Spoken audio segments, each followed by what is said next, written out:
ইয়া আইয়ুহাল্লাযীনা আমানু ইযা নুদিয়া লিস-সালাহ মিন ইয়াউমিল জুমআতি ফাসআউ ইলা যিকরিল্লাহ। জুমার দিনে যখন আযান হয়ে যাবে, ফাসআউ, দ্রুত মসজিদের মধ্যে চলে আসতে হবে। সমস্ত কার্যক্রম, বেচা বিক্রি বন্ধ রাখতে হবে। যত চাষাবাদ আছে, চাষাবাদের কার্যক্রম বন্ধ রাখতে হবে। দ্রুত মসজিদের মধ্যে চলে আসতে হবে। এই জুমার দিনে আল্লাহর হাবিব সাল্লাল্লাহু আলাইহি ওয়াসাল্লাম বলেন, এটা মুসলমানদের জন্য একটা ঈদের দিন, সওয়াব কামাই করার দিন, মুসলমানদের জন্য একটা হজের দিন। এই জুমার দিন দোয়া কবুলের দিন।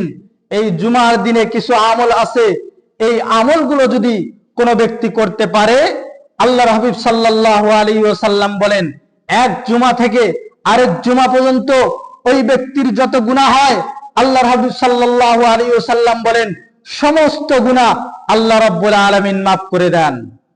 আল্লাহর হাবিব সাল্লাল্লাহু আলাইহি ওয়াসাল্লাম বলেন, যখন জুমার দিন হয়ে যাবে, তাড়াতাড়ি গোসল করে, উত্তম পোশাক পরিধান করে, আতর সুরমা ব্যবহার করে, পায়ে হেঁটে মসজিদের মধ্যে আসতে হবে এবং মসজিদে আসার পরে ইমামের নিকটবর্তী স্থানের মধ্যে বসতে হবে।